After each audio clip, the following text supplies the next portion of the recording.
the Chess in Education program. Real quick, if you want to read through our mission statement, we are involved in scholastic chess, but we are not the ones involved in the national tournaments. We are much more involved in chess as a tool in education, working with teachers and how that chess can be used to impact students. Our current committee members here, I don't think anyone's leaving us, so I think this will stay our committee. If anything, we may be adding a person or two, but it shouldn't be subtracting right now. We have a wide range of people involving classroom teachers who teach other content and teach chess as a side program in their schools. We have a couple of people who are so lucky as to be educators of chess in schools.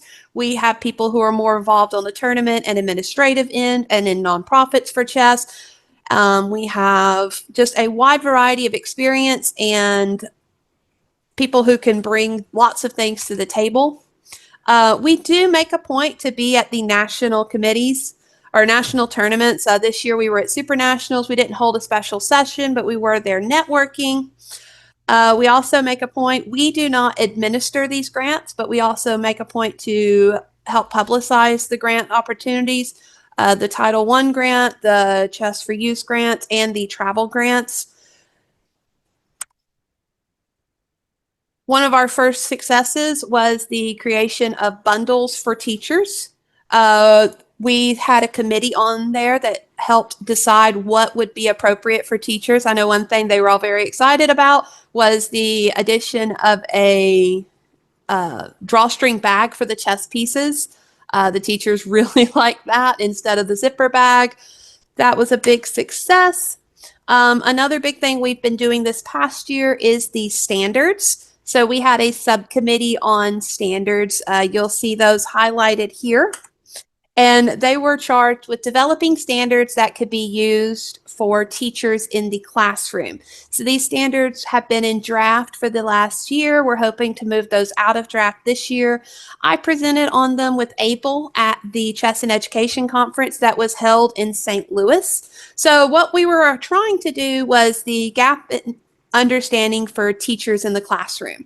So I'm sure everyone here has gotten the pushback when they talk about being a chess player of, oh, you must be smart, you must blah, blah, blah, I could never do that, all this kind of stuff. In some ways, it's great that chess has the pre-implication that you must be smart in order to be involved with it, but that does mean that there's a barrier between your average teacher getting involved with chess. Most of the people I've spoken to who are involved in chess, myself included, have a background. Either they played in high school or their kid got into it first, so they had an easier path in. I don't speak to a lot of people as educators who just jump in without some support and guidance. So we were working on these standards to help do that. What we came to was to make sure that these standards were based on progression so that teachers could track students as they progress through the standards, that the standards were accessible to teachers, meaning that there was vocabulary that was appropriate, that we weren't just word vomiting all this chess lingo at them, expecting them to know them, that the standards were flexible and adaptable, and that they were goal-oriented, something that teachers could tangibly see. If you are curious, here is a QR code that will link you to a PDF for those standards. I'm going to be spending the next couple of slides explaining those standards, so if you do want to check out that QR code. So progression, what was meant by that? We came up to the decision that the standards should have 3 levels. There's the introduction level, the development level, and a tournament level.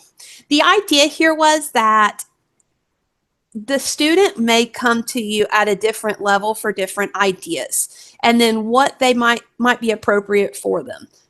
Most high school students, I teach high school, already know how to move pieces by the time they see me. It may be 1 in every 2 or 3 years that I meet a student who doesn't already know how to move pieces. And now, thanks to the advent of online chess, even things that were trickier 10 years ago, like castling or en passant, a lot of the kids have learned those moves. So they may already be in a development mode or even tournament mode.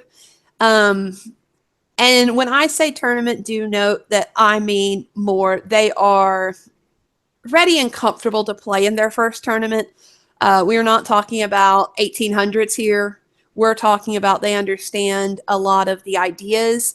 I would honestly say even in development, most students could play in their first tournament, but that tournament student is someone who's taking that next level. So here you'll see ideas of things that would be appropriate at the introduction level. Basic piece movement, understanding the ideas of check and checkmate. Simple tactics like forks and pins, sportsmanship. Then in development, we start talking about opening principles, basic in-game concepts, higher technical, and then simple position. And then the tournament, this is where I would guide most teachers into understanding that the student's taking their own learning into their hands. There are so many resources out there in the world, and that a student at this level, you are more the coach and the guide, not necessarily a typical classroom teacher is going to necessarily have all this knowledge for the student. At the bottom, you'll see ideas for teacher activities at each of these levels. So introduction, Pawn War. This is a great activity that teachers can use when students are just learning to move pieces. For the development, find winning moves. And then at the tournament level, of course, hold a mock tournament in your class. And here, the introduction level isn't just about moving pieces. It's about getting the kids to be interested in the game and focusing on the puzzles. I know my kids always love a puzzle, always love figuring things out and creating positions. Here we see the playfulness and mini games of that, things of that nature. And most importantly, we're encouraging a growth mindset for student. And I know all teachers know that's a huge buzzword, growth mindset. And I think that is so necessary for anyone who's going to be involved in chess at any level. And we wanted to make sure that was embedded in the standards, that students understand through the progression that they are going to be constantly improving. Just more examples of the introduction. So then we hit the developmental level. Here, we're really looking to address cognitive development. I am a computer science teacher and a math teacher by trade. I love teaching math, but math that is currently taught does not really teach kids how to think. For whatever reasons, through testing, through ACT, through all of this, we teach kids how to formulaically solve problems. Some kids are really good at that, but kids aren't taught to think. I think in computer science, which is a lot different, and in chess, we teach kids how to really think about things. You know, we get the opportunity to really model. I don't instantly know answers here. Here's how I figure out problems. And so here's where we can start letting students really think about problems. You know, we start with, of course, basic mate and ones. But if anyone in here is a chess educator, I'm sure you sat with a kid where you've seen the answer instantly, but you have to guide a student into how to think about it. And you start talking about, okay, what are some important pieces here? What are things you notice about the board? The candidate moves start getting dropped, all this kind of stuff. And you're no longer really just teaching chess. You're teaching kids how to decompose a problem. And that's what really starts happening at this developmental level. And I think that's what really inspires kids to continue on, because you fostered that little dopamine hit of success. They think, they work hard, and they move to the next level. Here we start talking opening principles, in-games concepts, tactical motives, and simple positional ideas. Notice the focus here is not on memorizing openings. Notice the focus here is not on a bunch of buzzwords or even really high-level chess vocabulary. It's getting the ideas and the basic concepts into them. When you look at the standards, you'll see there's a lot more explanation and definition of what these things are. And I'll get into more of what we're hoping to do with these standards as we move forward. And then last but not least, we start hitting the tournament level. At this level, chess becomes a vehicle for personal growth. It is unrealistic in most of America that these students are going to have access to really any level of master player. You're lucky if you have a strong high school level player in your area. I know in Knoxville, Tennessee, we do have some master levels, but my students are not paying for them to coach. So really we start guiding the students in how to improve, and that's where this is. Student resilience comes in. We start teaching them how to learn, how to identify their own problems, self-reflection, and that socio-emotional learning is really what's coming in here. And that's also something you'll find embedded in these standards. We start talking about advanced tactical and strategic concepts, opening prep, all of this kind of things. And it is made clear in these standards that these are not things that the teacher needs to be directly delivering. This is not the idea that your average high school or middle school or elementary school teacher needs to go get an opening prep in order to convey that to their students. This is, if you've reached this level, you are engaged enough with your own chess education that you are going out and looking. So what is our plan with all this? First off, this gives us materials to help teachers understand what this can do and what this can look like. The next level is we're providing practical guidance, not just on starting or running clubs, but also helping teachers share tips with each other about things they can do with their club. If you are an educator, you'll find that most teachers love to talk about things they've done in their classrooms. And if you've ever sat in a teacher in a room with 30 other teachers, they have always come out with something else they're going to do in their classroom next year. I ironically get a lot of my stuff now on TikTok. Ironically enough, I sit there and I follow like 30 computer science teachers. And just a couple of days ago, I saw somebody talking about something that I'll be implementing in my classroom this year. Our goal is to use these standards as a vehicle to allow people to share their ideas. So our big thing with this upcoming year is developing these materials and activities and connecting back to these standards. Like if you want to teach opening principles, what's an activity you do in your class? What is something you've done in order to engage students? What's an activity? What's a way you've taught it? What's something that you feel like is really important in short, concise videos to get to teachers? The goal would be in a couple of years, a teacher can pull up this document and then have a library of resources that goes along with each standard from real teachers in real classes talking about what they do. This would be the standard for most other contents. I can go online and find a million things about how I can teach digital citizenship in my computer science class or factoring in my math class. So I would love to see that resource for teaching checkmate patterns in chess classrooms. So I will open up the board or the thing here. I do want to show two more things. So again, here are QR codes. If you have any comments, feedback, or just want to give us your contact info, please fill out the second QR form. It will take you to a Google form. You can fill out, you can tell me all the things I'm doing right and wrong in the world. Or if you'd like to just send me an email, my email's here, but I will scoot back to the QR code just in case you wanted a chance to get it, and then I'll scoot over to the contact. Are there any questions, comments, concerns, things you'd like us to do? I will say that we've been operating on a shoestring budget. I've heard rumors that we might be getting a little bit more of a budget this year, but I have not seen that. So yeah, any questions? If you want to raise your hand first, and then Mark, if you want to see who you would like to talk or anything like that. That way everyone's not talking at once. Sure.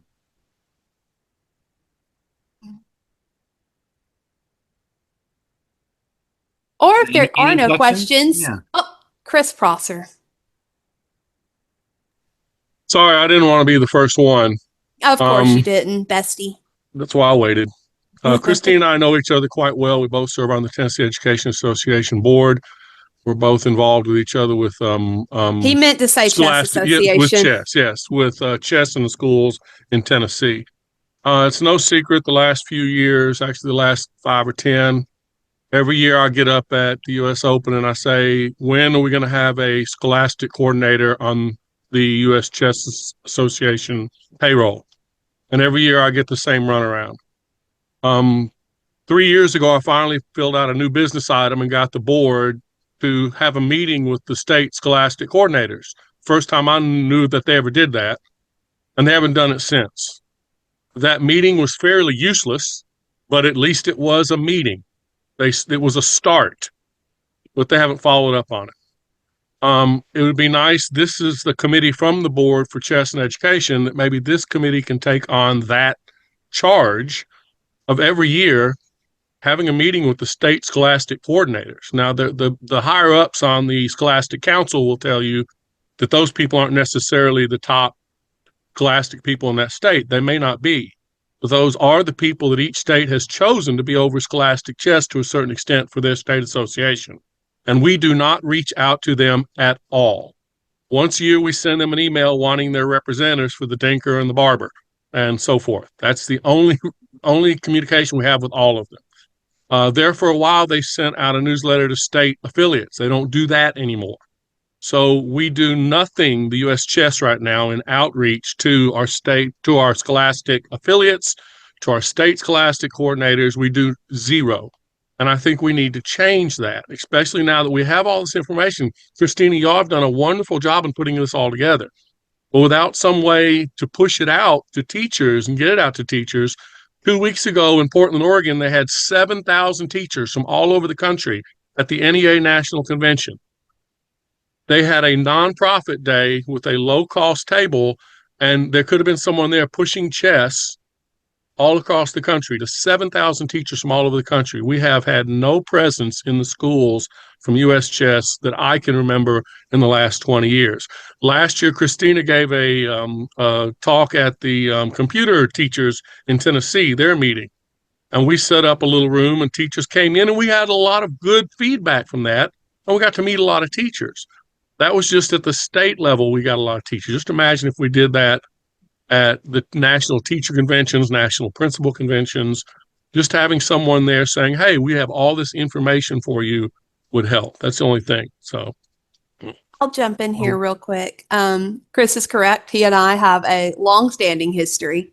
And I know the committee has heard me multiple times talk about our goal of hoping to start reaching out to teaching program or teaching conferences, because I do think that's where our future lies in this committee, more so than really our outreach at national programs or national tournaments. Not to say that national tournaments aren't great people, but those people are already involved in chess. Dwayne, I saw your hand go up.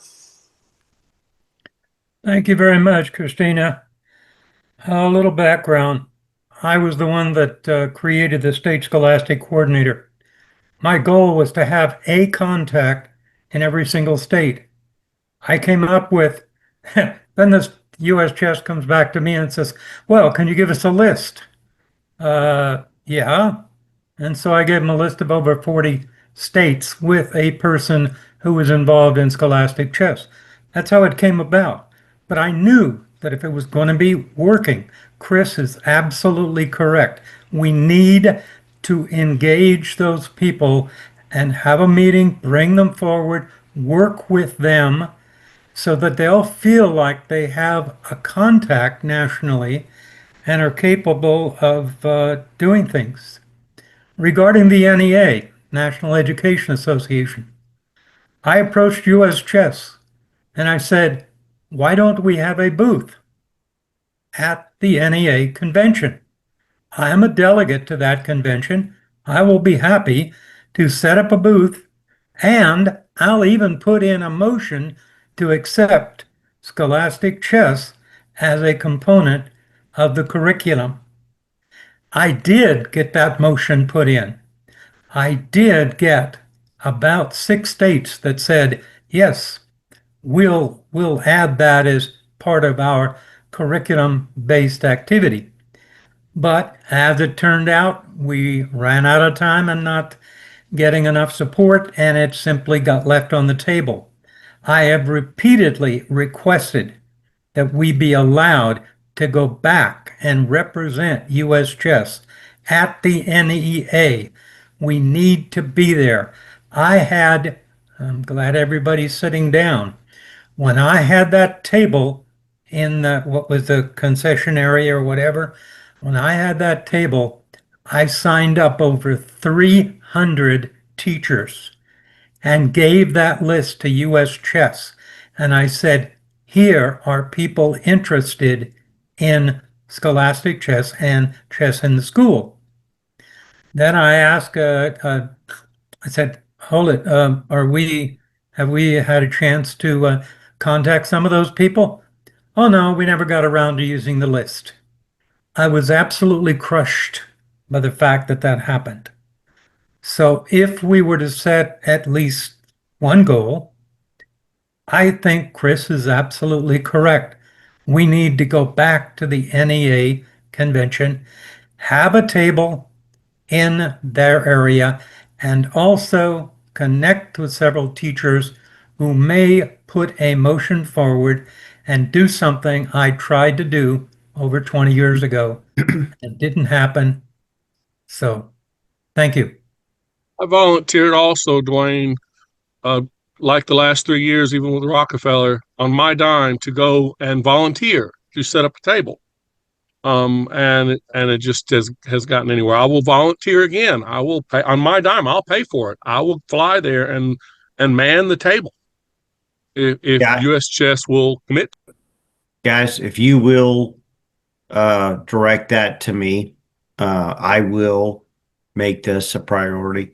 I frankly, I have a, I'm coming in, from outside the chess community and looking for ways to improve engagement, and particularly in these areas.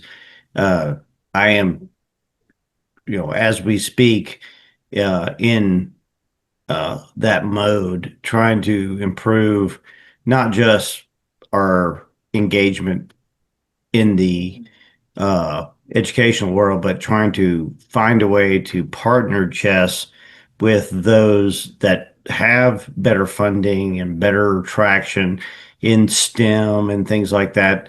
I actually have a little pet project in my mind, trying to pair aviation with chess. I'm trying to pair ways to identify why females fall off of chess at a rate that is different than males. And I think, engagement in the community, in the education community is key.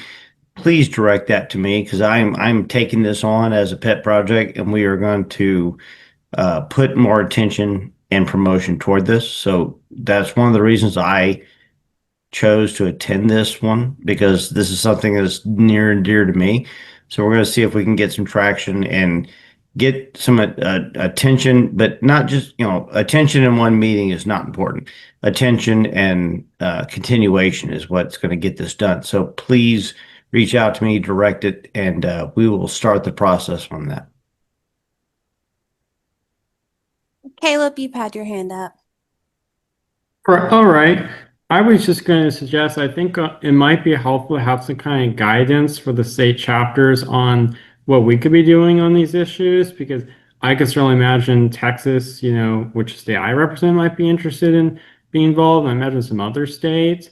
So but we just need to know kind of ideas like what to do and how it can help. So that might be something for the committee to work on, possibly in cooperation with STAC, but just a thought. Hey, Caleb, that's a great idea, and I think actually it could go both ways, because there are almost certainly innovative things going on, across the country, and if we could have an opportunity for scholastic coordinators to share things that are working well in their state, we can help amplify that as a committee and communicate that to the other states, and we can all benefit from that. I agree. Yes, so it might be good to also send out a survey to state chapters to see what, if anything, they're already doing.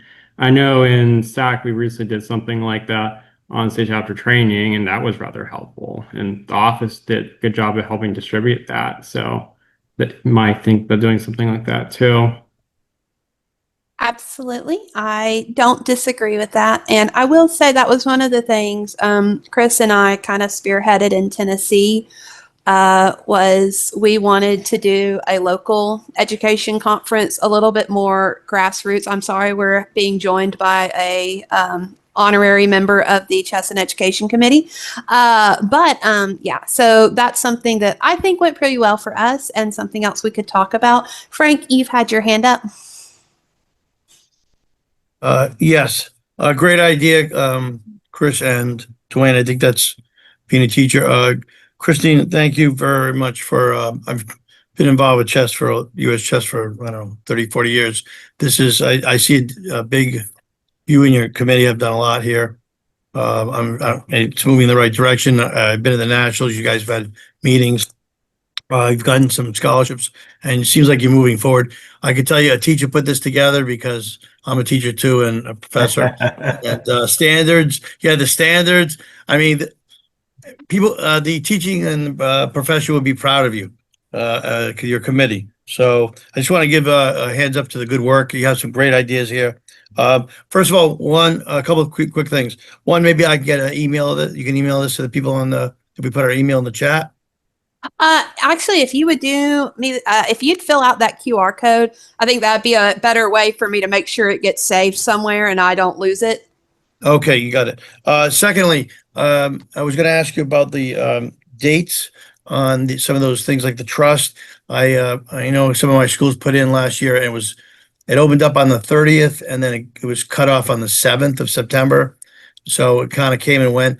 If we could have maybe some dates that are emailed out to the scholastic coordinators or state chapters a little earlier, so we know when it starts, when it ends. You did that very well with the, I know there was for the scholarship for nationals, that was well in advance and those dates and everything. But I think for something like the trust, maybe for the sets for schools, that'd be great. And I also wanted to, I'm putting together a seminar and working with a local college here that's interested in actually promoting it, classes for chess coaches. So also for tournament directors. And I think that a lot of the teachers, I know they want to teach and they want to coach, but they just need the resources. I'm always giving out lessons and stuff, but I thought I'm working on putting on kind of a class for teachers. And finally, I just wanted to let people know I've been running a Scholastic Chess League here in Rhode Island. It's an amateur league. It's not, they don't have to have US chess because most of them it's at all levels, and maybe we can't do this in other states around. It's very small. I know that, Caleb, you have a branch in Texas as big as the state of Rhode Island, right? So, Yes. but we gather all the schools. I have a North and South division and we have high schools, middle schools and elementary. They play each other in competitions. It's kind of like a round robin. I put all the schools together. It's been very successful. We have over 35 schools, 40 schools, and we work with about 60 schools. So maybe 70 schools. But not everybody, first you start them as a club. We did exactly what you did on the PowerPoint. Start them as a club, then get them kind of going. And then once they're, a little ready for competition, we put them in the league and we keep score. And then we have playoffs and so forth. So if anybody wants information on that, or maybe I can connect with you later, some of the people on the committee during your next meeting and let them know how we did that. It's I've been doing that for years, 30 years. So Yeah, absolutely. If you'll fill out, and I know we've talked before, Frank, but if you'll fill out the Google form and just do a brief overview, I'm hoping in our next meeting, once school gets going, to go over with anything that comes up during this meeting with the committee. So that'll make sure that I get to that. Any other questions?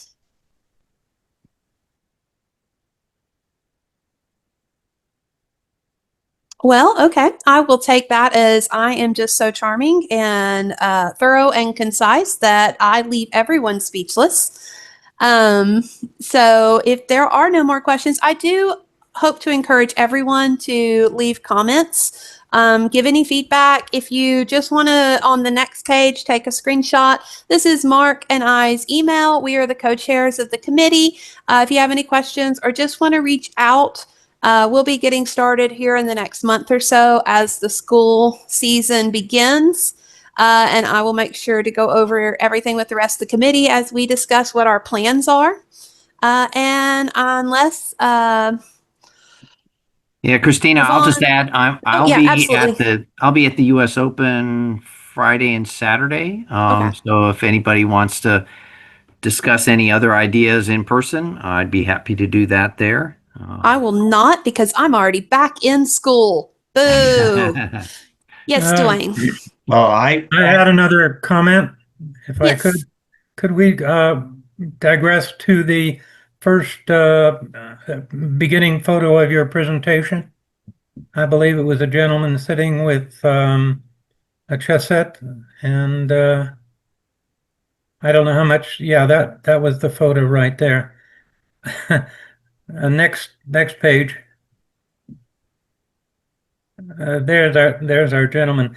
He doesn't look happy. And so I thought maybe if we were able to substitute a smiling person for our person that looks very uptight and stressed, if this material is going out publicly, I always like to see happy people doing things, and I apologize if I'm being a critic in what's being presented, but thank you very much. Okay. Yeah, well, I'll take that in note before I make this presentation again. Otherwise, if there are, Devon, if US Chess has anything to add, I think we're almost good. No, I think we're good. I will be at the US Open on Wednesday through Sunday of the US Open.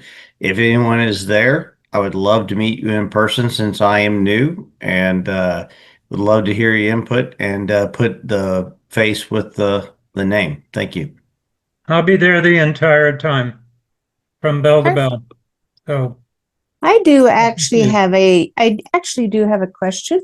Yes, ma'am. And that is, while we are in Madison, Wisconsin, and while we are at the seat of the capital city, which is Madison, is it possible to possibly, in light or ahead of the game, get in touch with possibly somebody in the, I don't know, Wisconsin legislature that might be of interest in something to do with education, just as an opportunity while we're all together?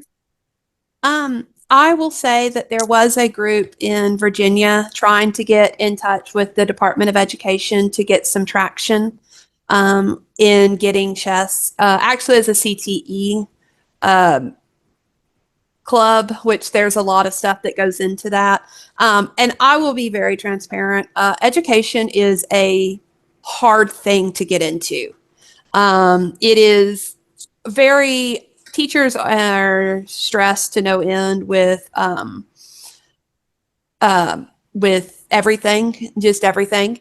And it is my concern that if chess came down as a state mandate, teachers would hate it.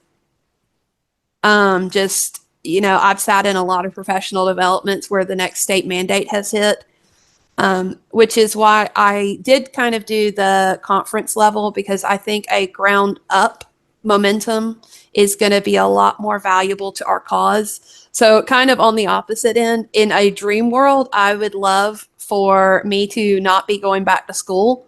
And while we're at the US Open, actually holding a session of PD for local teachers to do stuff. I think that would be a lot more impactful for scholastic chess in the area. But alas, one thing I realized last year is that so much of our committee is still actively working teachers and such. So most things would have to be done in the summer, just because I was at the US Open last year and it was 3 days out of school for me, and I had to sweet talk my principal to give me those days professional development. Other people are a little bit luckier and don't go back quite so early, but not me. But yeah, that would kind of be my take. But I think at this point, even if we were to try something like that, they may get somebody to do it, but I don't know that it would get us any traction in education. So if that's the case, Christina, then if you are looking at chess in education with the schools, then would there be a better chance of having something that's an after school? I think and this again, take this with a grain of salt. I think your best method here is a teacher-led after-school program that can then spearhead into a during the school program under good conditions. We do have people who use it as part of their enrichment program. I, as a computer science teacher, take a couple of days throughout the semester and teach all of my kids chess because I think it teaches good procedural thinking and stuff like that. But that's kind of my own passion project. And that's what actually I presented on in the computer science convention. So that kind of thing. But that kind of grassroots up, not a top down approach. Chris, you popped your hand up for a second. Yeah, Maureen and Frank, you've got a great idea. About 20 years ago, we did a week-long seminar for teachers in Bowling Green through Western Kentucky for chess coaches, and they actually got teacher credit for it, in-service credit. So we were too late this year once I convinced the National Chess Center, but next year I think we're going to be on the summer teacher in-service training, where over the summer the teachers get paid for a day to do different trainings. And the lady at National Schools has told me that she can put us in there, and we'll have a day where we're going to invite teachers from all the metro schools to come and learn how to be a chess coach. And we'll give them some materials, and that way they can have an after-school club, and we're going to teach them how to do an after-school club. It's going to be a lot centered with using ChessKid, because ChessKid is a phenomenal resource to use with that. And I'm not sure how the USCF and ChessKid are getting along currently. But we did do a couple of things like Frank was talking about at Western, where we had seminars for teachers. They got credit for it, and they loved it because they learned how to do chess and they got in-service credit, and they loved that in-service credit. Chris, that's a great idea. I did that years ago, and you have all local teachers. The great thing about those conferences is you got people in your region, and you can actually work with them. And if you put a seminar, you'll believe me, they'll sign up. You'll get in touch with you. You go over some things. It really, it's a good way of connecting with people. Teachers, especially coaches. Yeah. Here's another thought too, and this just came up. And I would love to hear from the rest of you because I'm not familiar with the, pretty much in-school chess or even after-school programs. However, what is the take of possibly combining chess and education with, say, another topic? And I'm sure maybe it's already being done, but something like robotics and chess in such a format as an after-school program. And I would love to hear some thoughts on that from anybody. So I will say, and I hate to jump in here because Sure, I teach go ahead. computer science. Mhm. So there's a couple of things that are going on here that are both good and bad. First and foremost, I will say robotics has scholarships attached to it. And I think that's one of the biggest things that's holding chess back in the scholastic arena right now. You can get scholarship money from these robotic competitions, and there are no equivalents to that for chess. I mean, there may be a couple of like extremely high level, grandmaster scholarships out there for kids. And I know like the esports thing is trying to get in there. So I'll be really curious how that kind of pans out. But that's one of the things. The other thing is stipends. A lot of the robotics programs pay. And it's not much. Like, don't get me wrong and think that these teachers are making bank off these programs. They are absolutely not. But pay means somebody at the school will probably take it. And most of our after school programs, if not every after school program that's not directly tied to a chess nonprofit or a chess for-profit, is one heartbeat away from death. If I leave, my Lenore City program's dead. There is no one who will pick it up. At best, somebody may piddle with it for a year, but it will die and it will never be what it is right now. My only chance of it continuing past my retirement is if I sucker one of my alumni to come back and be a teacher. I'm working on it. I've got a couple in the oven that may come back and do me proud, but other than that, it will die if I ever leave or if I retire. Like I said, in a perfect world, there's lots of things I would do different. But that's kind of where we are right now.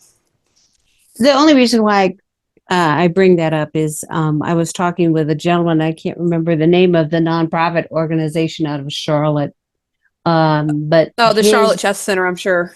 No, this is not the Charlotte Chess Center. This is actually Charlotte Chess Center is a for-profit. This is a nonprofit for the Oh, yeah, yeah, Mecklenburg yeah. County. Hmm.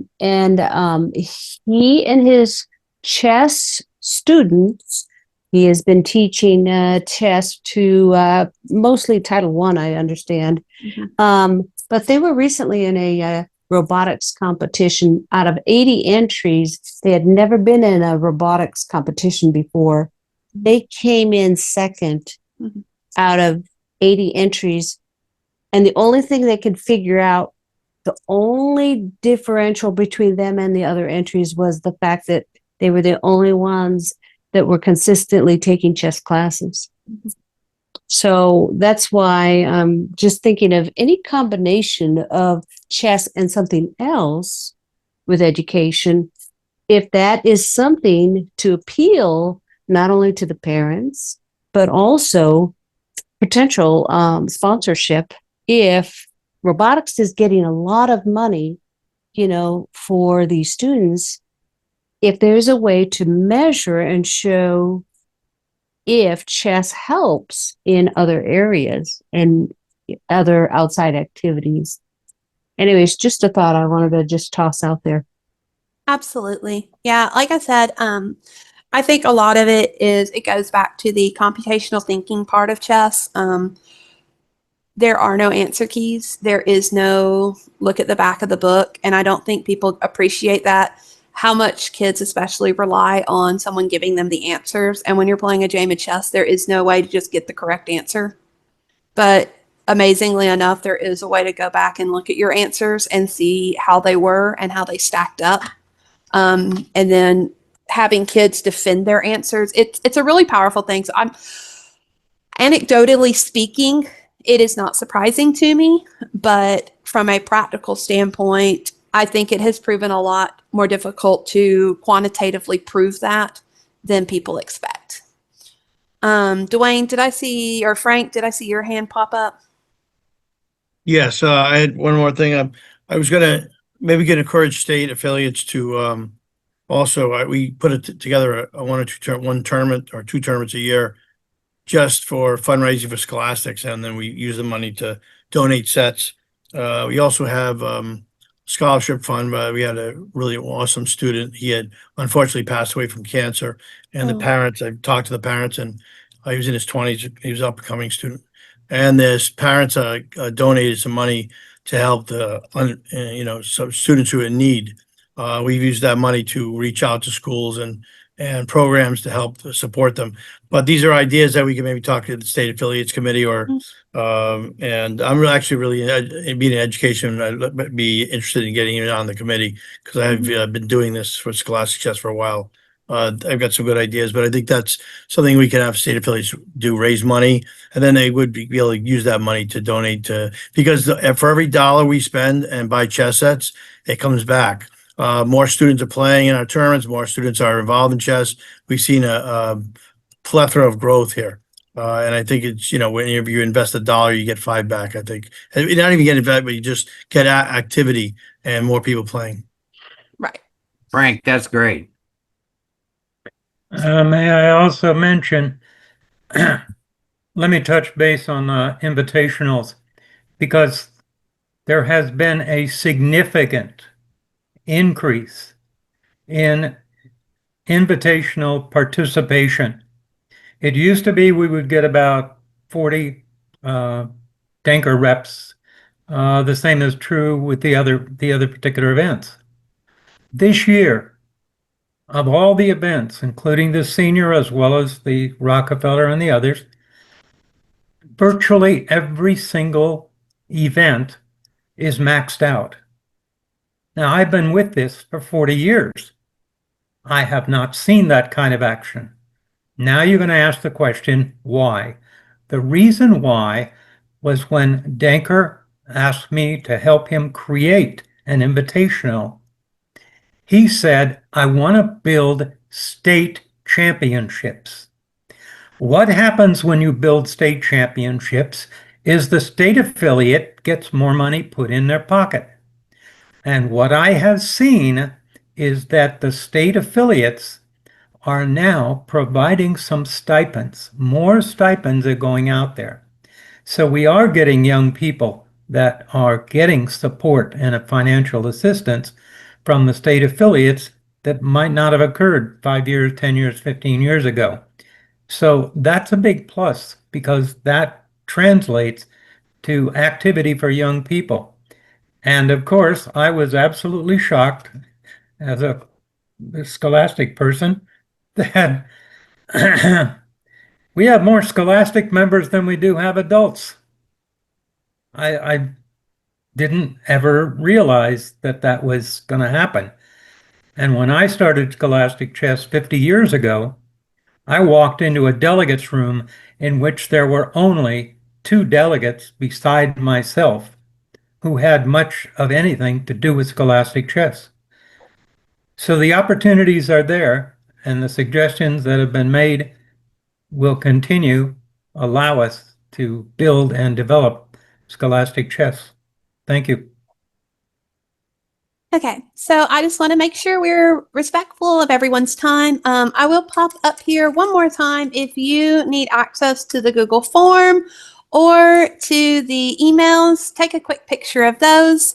I do want to appreciate everyone coming tonight. I really hope this next year is a big year for us on the committee. And yeah, thank you all for coming.